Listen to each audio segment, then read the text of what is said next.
Père et du Fils et du Saint-Esprit. Amen. Le Seigneur soit avec vous. Et avec votre esprit. Chers amis, nous célébrons ce jour la mémoire de Saint Pio de Pietrelcina, prêtre connu comme un grand dispensateur de la miséricorde divine à travers le sacrement de la réconciliation. Implorons son intercession au cours de cette Eucharistie.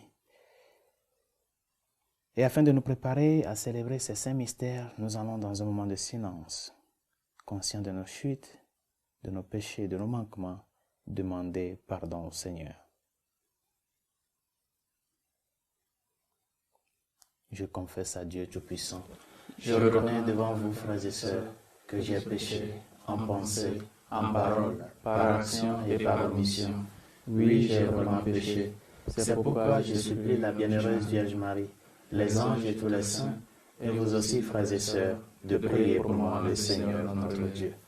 Que Dieu Tout-Puissant nous fasse miséricorde, qu'il nous pardonne tous nos péchés et nous conduise à la vie éternelle. Amen. Seigneur, prends pitié. Seigneur, prends pitié. Ô Christ, prends pitié. Ô Christ, prends pitié. Seigneur, prends pitié. Seigneur, prends pitié. Prions le Seigneur.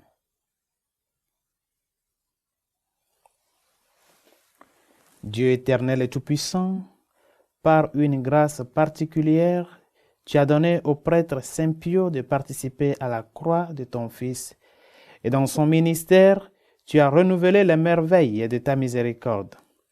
Par son intercession, nous te prions. À nous qui sommes associés aux souffrances du Christ, accorde la joie de parvenir à la gloire de la résurrection. Lui qui vit et règne avec toi dans l'unité du Saint-Esprit, Dieu, pour les siècles des siècles. Amen. Lecture du livre de Coëlette. Il y a un moment pour tout, et un temps pour chaque chose sous le ciel, un temps pour donner la vie, et un temps pour mourir, un temps pour planter, et un temps pour arracher, un temps pour tuer, et un temps pour guérir, un temps pour détruire, et un temps pour construire, un temps pour pleurer, et un temps pour rire, un temps pour gémir, et un temps pour danser, un temps pour jeter des pierres, et un temps pour les amasser, un temps pour s'éteindre, et un temps pour s'abstenir, un temps pour chercher, et un temps pour perdre, un temps pour garder, et un temps pour jeter, un temps pour déchirer, et un temps pour coudre, un temps pour se taire, et un temps pour parler, un temps pour aimer, et un temps pour ne pas aimer, un temps pour la guerre, et un temps pour la paix. Quel profit le travailleur retire-t-il de toute la peine qu'il prend? J'ai vu la besogne que Dieu impose aux fils d'Adam, pour les tenir en haleine. Toutes les choses que Dieu a faites sont bonnes en leur temps. Dieu a mis toute la durée du temps dans l'esprit de l'homme, mais celui-ci est incapable d'embrasser l'œuvre que Dieu a faite, du début jusqu'à la fin. Parole du Seigneur. Nous rendons grâce à Dieu. Béni soit le Seigneur, mon rocher. Béni soit le Seigneur, mon rocher. Béni soit le Seigneur, mon rocher. Il est mon allié, ma forteresse, ma citadelle, celui qui me libère. Il est le bouclier qui m'abrite. Béni soit le Seigneur, mon rocher. Qu'est-ce que l'homme pour que tu le connaisses, Seigneur? Le fils d'un homme pour que tu comptes avec lui? L'homme est semblable à un souffle. Ses jours sont une ombre qui passe. Béni soit le Seigneur, mon rocher. Le Seigneur soit avec vous. Et avec votre esprit. Proclamation de l'Évangile de Jésus-Christ selon saint Luc. Gloire à toi, Seigneur. En ce jour-là, Jésus était en prière à l'écart. Comme ses disciples étaient là, il les interrogea. Au dire des foules, qui suis-je? Ils répondirent, Jean le Baptiste, mais pour d'autres, Élie, et pour d'autres, un prophète d'autrefois qui serait ressuscité. Jésus leur demanda, et vous, que dites-vous? Pour vous, qui suis-je? Alors Pierre prit la parole et dit, le Christ, le Messie de Dieu. Mais Jésus, avec autorité, leur défendit vivement de le dire à personne et déclara, Il faut que le Fils de l'homme souffre beaucoup, qu'il soit rejeté par les grands anciens, les grands prêtres et les scribes, qu'il soit tué et que le troisième jour, il ressuscite. Acclamons la parole de Dieu. Gloire à toi, Seigneur Jésus. Une annonce de la passion précédée par la confession de foi en la divinité du Christ. Le Seigneur a ouvert cette petite enquête pour savoir, dans le rang de ceux qui le suivent, quelle conscience ils ont de sa personne. Parce que tenez-vous bien, l'évangile que nous venons d'écouter fait partie des premières pages de la seconde partie de l'évangile de Luc, qui est le chemin de Jésus vers Jérusalem. Jérusalem, où le Seigneur va mener à bout l'œuvre de notre salut à travers sa mort sur la croix. Et toute cette foule qui le suivait, le Seigneur a ouvert cette enquête pour savoir si vraiment ils ont conscience de qui ils suivent. Est-ce que vous connaissez même qui vous suivez? Est-ce que vous savez là où nous allons? Par conséquent, le mobile premier de cet évangile, c'est annoncer la passion. Mais le Seigneur a fait précéder cette annonce avec cette enquête pour savoir et pour pouvoir focaliser l'attention de ses disciples, de ses apôtres, sur ce que va être la finalité de ce chemin à Jérusalem. Le Seigneur n'a pas peur, ou le Seigneur ne met pas en doute les prétentions que d'autres ont sur lui. Au dire des gens, qui suis-je? Et il y a beaucoup de prétentions. Saint Jean le Baptiste, Élie, un autre prophète. Pour toutes ces prétentions du dehors, le Seigneur n'a pas de souci pour ça. La préoccupation, ce sont ceux qui le suivent. Nous qui l'avons connu, nous qui avons fait l'expérience de son amour, nous qui l'avons vu enseigner dans nos synagogues, nous qui, au jour le jour, expérimentons sa présence vive et réelle dans l'Eucharistie, nous qui expérimentons sa proximité. Si Saint Pierre avait répondu à Jésus avec une prétention, je crois que le Seigneur ne pourrait pas parvenir à annoncer la passion. Si Pierre avait dit, bon,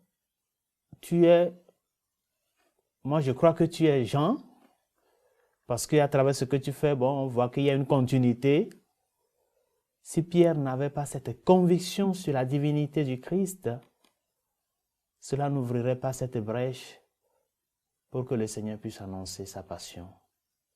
Il voulait leur dire que ce Dieu fait homme que vous voyez devant vous, tout Dieu que je suis, je vais me rendre faible par amour pour vous. Je vais passer par la plus ignoble chemin pour vous sauver. Et quand ce moment va arriver, n'oubliez pas que je suis le Messie. Que rien, ni la croix, ni la douleur, ni les souffrances, quelle qu'en soit celle dans laquelle tu te trouves maintenant, chacun sait, la tienne, la sienne, qu'aucune de ces péripéties de la vie ne te fait pas oublier qui est le Christ. Parce qu'après la croix, il y a la résurrection. Après la souffrance, il y a la gloire. Il faut passer par cette croix avec patience et sans oublier qu'il y a quelqu'un qui nous a déjà précédés, qui a passé la plus grande des souffrances par amour pour nous. C'est ce que le Seigneur veut nous enseigner aujourd'hui. Je vous annonce que je vais vous sauver par la passion. Mais sachez que celui qui va vous sauver par la passion, celui qui va vous sauver par la croix, c'est Dieu, qui par amour pour l'humanité s'est fait homme, s'est fait petit. Le plus grand s'est fait petit. L'Éternel est entré dans la limitation du temps. C'est à cela que le Seigneur nous interpelle. Toi et moi, nous ne sommes pas ici pour prétendre sur le Christ. Nous avons une ferme conviction de qui il est. Par conséquent, ne vois pas aujourd'hui pour pouvoir définir ton demain. Tiens à lui. Accroche-toi à lui. Accroche-toi à cette croix-là, comme il l'a accroché, comme il l'a embrassé par amour pour toi. J'aime tellement cette image du pape Saint Jean-Paul II dans ces derniers jours. Le dernier chemin de croix qu'il a vécu, qui n'a pas pu être là-bas. Il était depuis son palais en train de suivre le chemin de croix. Il a embrassé la croix. Il s'est appuyé à la croix, comme ça. Malgré que ses forces sont faibles, il a embrassé la croix. C'est là où il trouve son soutien. Les yeux fixés sur le Christ, malgré cette maladie, malgré ce problème de famille, malgré ce problème de relation, malgré ce problème d'emploi, il s'est accroché. Accroche-toi à la croix. Et lève les yeux pour voir le crucifié. Parce que c'est par amour pour toi qu'il est monté. Il n'est pas resté sur la croix, il est ressuscité. Continue par lutter. Continue par lui faire confiance. Il ne trompe jamais. Il ne peut ni se tromper, ni nous tromper. Et c'est cette confiance que Saint Pio de Pietrelcina a fait preuve tout au long de sa vie comme prêtre. Il sait que c'est le Seigneur qui est le médecin des corps et des âmes. Et pour cela, cette expérience intime et profonde qu'il a fait avec le Seigneur, de sa grandeur, de sa divinité, il n'a pas voulu le cacher aux hommes. Il s'est fait disponible à travers le sacrement de la réconciliation pour ouvrir cette porte à toutes ces personnes qui, conscientes de leur faiblesse, s'approchent du Seigneur pour demander sa force. Demandons l'intercession, pleurons l'intercession de Saint Pio de Pietrelcina de pouvoir nous aider à ne pas fuir nos croix, nos difficultés, à l'embrasser par l'amour pour le Christ. Et quand nous nous sentons faibles, quand nous nous sentons abattus par nos faiblesses, nos péchés, nos manquements, n'oublions pas qu'il y a quelqu'un qui nous a dit « Venez à moi vous tous qui peinez et ployez sur le fardeau, et moi je vous donnerai le repos. » Quelle grâce, quelle fortune qu'il y a quelqu'un qui peut porter notre croix avec nous. Sois avec lui et confiant, avance. Il est déjà là. Que sa grâce nous y aide. Pour la Sainte Église catholique et ses pasteurs, afin que fidèles au message du Christ, conscients de son amour et témoins de sa miséricorde, nous puissions montrer le chemin qui mène au Christ à tous les hommes. Seigneur, écoute-nous. Seigneur, exauce-nous. Pour les malades, ceux qui souffrent dans leur corps et dans leur âme, les enfants dans les pédiatries, les victimes de l'avortement, les victimes de l'euthanasie, Seigneur, écoute-nous. Seigneur, exauce-nous. Prions pour tous ceux qui détiennent l'autorité publique, les chefs d'État, les ministres, les députés, spécialement ces personnes qui tiennent l'autorité de promulguer les lois, que ces lois défendent premièrement la dignité de la personne humaine, qui est un droit de Dieu à défendre. Défendre la vie humaine et chercher à faire développer un bon sens de partage des biens communs. Seigneur, écoute-nous. Seigneur, exauce-nous. Prions pour la paix dans le monde, la paix dans nos cœurs, la paix dans nos familles, la paix dans les pays menacés par le terrorisme. Seigneur, écoute-nous. Seigneur, exauce-nous. Prions pour toutes celles et ceux qui nous ont demandé de prier pour eux et à ceux à qui nous avons promis nos humbles prières. Seigneur, écoute-nous. Seigneur, exauce-nous. Pour tout un chacun de nous, afin que, conscients de qui nous sommes en train de suivre, faisons confiance à lui, parce que c'est lui qui a le dernier mot. Et jusqu'à ce que le Seigneur ne dise pas son dernier mot, demandons que sa force nous soutienne, comme il a pu tenir sur le chemin de la croix, que nous aussi nous puissions tenir pour parvenir à la gloire de la résurrection, aux joies éternelles qui nous a promis. Seigneur, écoute-nous. Seigneur, exauce-nous. Dieu de miséricorde, écoute les supplications que nous t'adressons avec foi et espérance. toi qui vis et règnes pour les siècles des siècles. Amen.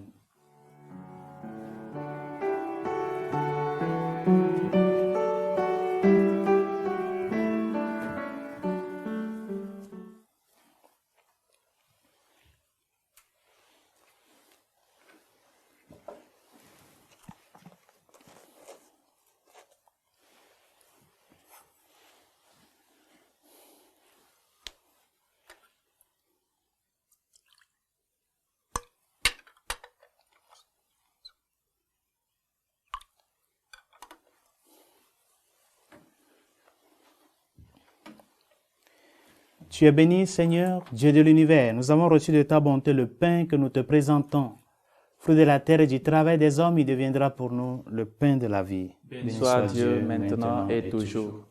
Tu es béni, Seigneur, Dieu de l'univers. Nous avons reçu de ta bonté le vin que nous te présentons, fruit de la vigne et du travail des hommes. Il deviendra pour nous le vin du royaume éternel. Béni soit Dieu maintenant et toujours.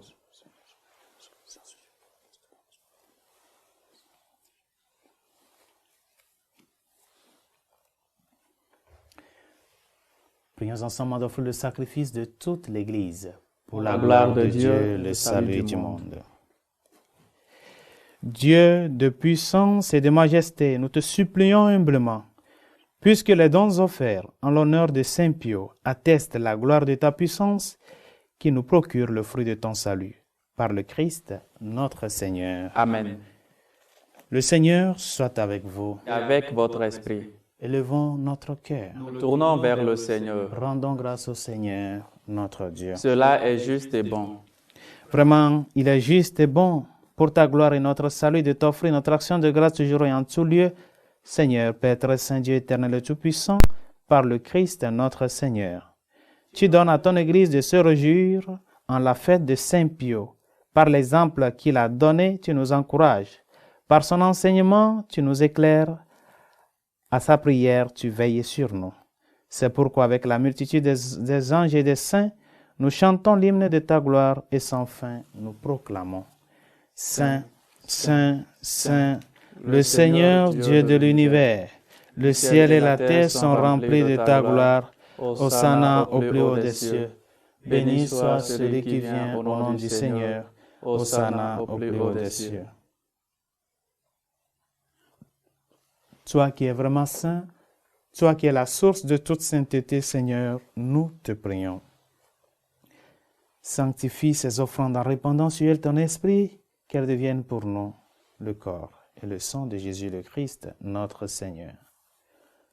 Au moment d'être livré d'entrer librement dans sa passion, il prit le pain. Il rendit grâce. Il le rompit et le donna à ses disciples en disant: Prenez et mangez-en tous, ceci est mon corps livré pour vous.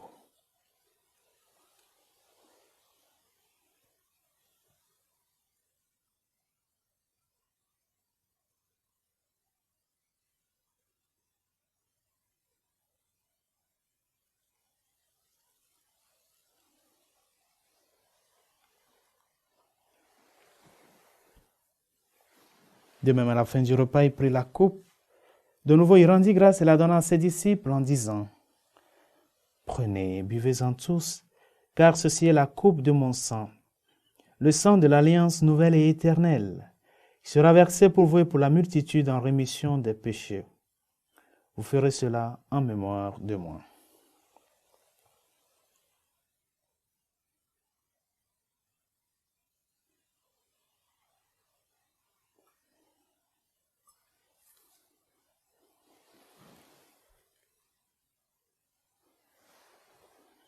Il est grand le mystère de la foi. Nous annonçons ta mort, Seigneur Jésus. Nous proclamons ta résurrection et nous attendons ta venue dans la gloire. Faisant ici mémoire de la mort et de la résurrection de ton Fils, nous t'offrons, Seigneur, le pain de la vie et la coupe du salut, et nous te rendons grâce car tu nous as choisis pour servir en ta présence. Humblement, nous te demandons qu'en ayant part au corps et au sang du Christ, nous soyons rassemblés par l'Esprit Saint en un seul corps. Souviens-toi, Seigneur, de ton Église répandue à travers le monde. Fais-la grandir dans ta charité avec le pape François, notre évêque Augustin et tous ceux qui ont la charge de ton peuple. Souviens-toi aussi de nos frères qui se sont endormis dans l'espérance de la résurrection, de Martin, Bernard, Suzanne, Fortune, nos familles et amis défunts. Et de tous les hommes qui ont quitté cette vie, reçois-les dans ta lumière auprès de toi. Sur nous tous, enfin, nous implorons ta bonté. Permets qu'avec la Vierge Marie, la bienheureuse Mère de Dieu, Saint Joseph, son très chaste époux, avec les apôtres et les saints de tous les temps qui ont vécu dans ton amitié, nous ayons part à la vie éternelle et que nous chantions ta louange par Jésus-Christ, ton Fils bien-aimé. Par lui, avec lui et en lui, à toi, Dieu le Père Tout-Puissant, dans l'unité du Saint-Esprit, tout honneur et toute gloire pour les siècles des siècles. Amen. Unis dans le même esprit, nous pouvons dire avec confiance la prière que nous avons reçue du Sauveur. Notre Père qui es aux cieux, que ton nom soit sanctifié, que ton règne vienne, que ta volonté soit faite sur la terre comme au ciel. Donne-nous aujourd'hui notre pain de ce jour. Pardonne nos offenses comme nous pardonnons aussi à ceux qui nous ont offensés. Et ne nous laisse pas entrer en tentation, mais délivre-nous du mal. Délivre-nous de tout mal, Seigneur, et donne la paix à notre temps. Par ta miséricorde, libère-nous du péché. Rassure-nous devant les épreuves. En cette éveil, nous espérons le bonheur que tu promets et l'avènement de Jésus-Christ, notre Sauveur. Car c'est à toi qu'appartiennent le règne, la puissance et la gloire pour les siècles des siècles. Seigneur Jésus-Christ, tu as dit à tes apôtres, je vous laisse la paix, je vous donne ma paix. Ne regarde pas nos péchés, mais la foi de ton Église.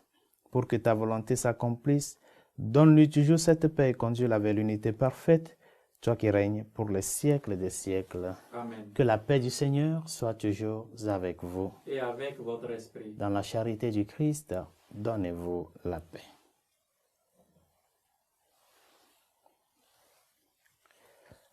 Agneau de Dieu qui enlève les péchés du monde, prends pitié de nous.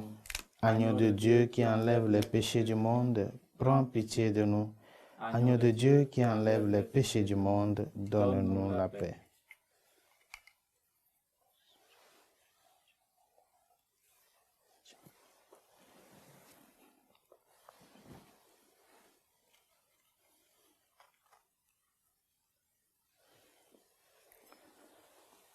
Heureux les invités au repas du Seigneur. Voici l'agneau de Dieu qui enlève les péchés du monde. Seigneur, je ne suis pas digne de te recevoir, mais dis seulement une parole et je serai guéri. Mon Jésus, je crois en votre présence dans le très saint sacrement. Je vous aime plus que toute chose et je désire que vous veniez dans mon âme. Je ne puis maintenant vous recevoir sacramentellement dans mon cœur. Venez-y au moins spirituellement.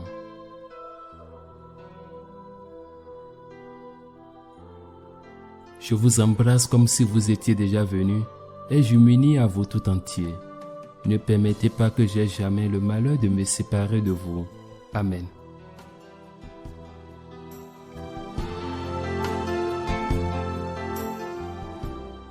Prions encore le Seigneur. Que cette communion à tes mystères, Seigneur, nous achemine vers les joies éternelles que Saint Pio a méritées par un service fidèle. Par le Christ, notre Seigneur. Amen. Le Seigneur soit avec vous. Et avec votre esprit. Et que Dieu Tout-Puissant et Miséricordieux vous bénisse, le Père, le Fils et le Saint-Esprit. Amen. Allez dans la paix du Christ. Nous rendons grâce à Dieu. Salut, Reine, Mère de miséricorde, notre vie, notre douceur, notre espérance, salut. Enfants d'exilés, nous crions vers vous. Vers vous nous soupirons, gémissant et pleurant dans cette vallée de larmes. Ô vous, notre avocate, tournez vers nous vos regards miséricordieux, et après cet exil, montrez-nous Jésus, le fruit béni de vos entrailles. Ô clémence, ô miséricordieuse, ô douce Vierge Marie. Priez pour nous, Sainte Mère de Dieu, afin que nous soyons rendus dignes des promesses du Christ.